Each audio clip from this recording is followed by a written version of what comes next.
You're going to need 9/16 wrench, some O-ring picks, some O-ring lube, a 5/32 Allen wrench, master valve rebuild kit, and of course your master valve that's been taken off of the machine. You're going to want to make sure that you perform this in a clean area. You don't want dust and debris to get inside of your master valve. So if you can do it in the workshop or whatnot, it's much better than doing it out in the kiln. That's why we recommend that you have a spare master valve on hand for both the up kiln arch and the down kiln arch. So that way you don't have to do any repairs. You can just swap them out and then repair the master valve later.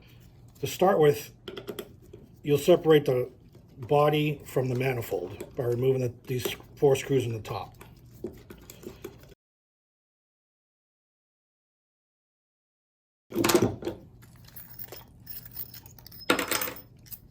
Take them out, set them aside, and then you can separate the 2 pieces. You can take the manifold section and put it aside.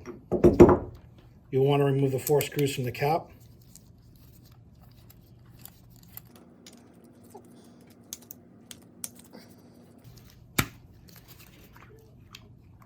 You can then pull out the shaft. You can see here we have 3 O-rings at the top. Inside there are 6 O-rings. This is a better way to see what we're going to be dealing with. So each of these is an O-ring groove.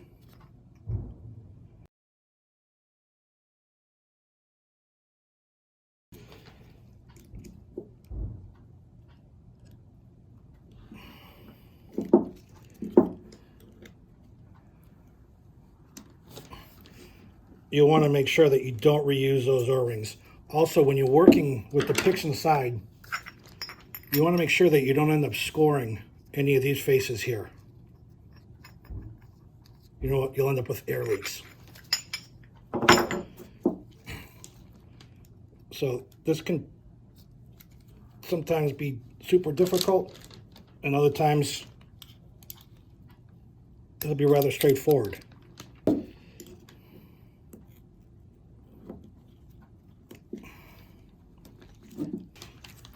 And you'll pop out these 3.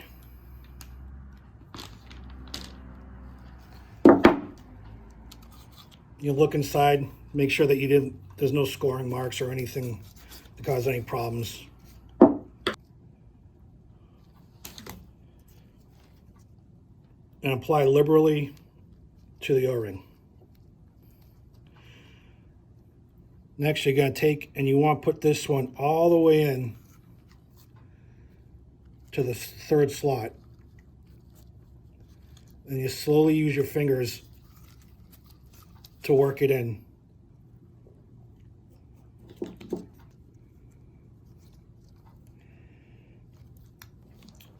Once you have all 6 of them in, I want to make sure that everything looks good inside, sighting down it.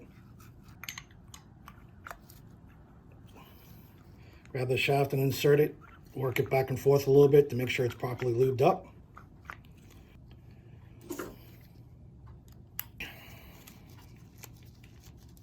More lube for the remaining 3 O-rings. You don't need a lot like the ones inside.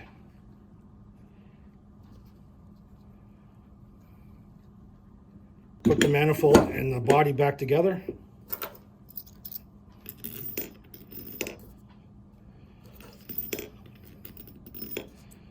Go ahead and get that tightened up, and like the 4 screws in the cap, so it doesn't have to be super tight. Just once they bottom out, give them a quick little twist. Make sure everything's snug. If this were a used manifold, you would also remove the mufflers that go inside here, and then you would replace them with the new mufflers that came inside the kit, making sure that you put Teflon tape around the threads here. Once you're done with that, your master valve is rebuilt and ready to go.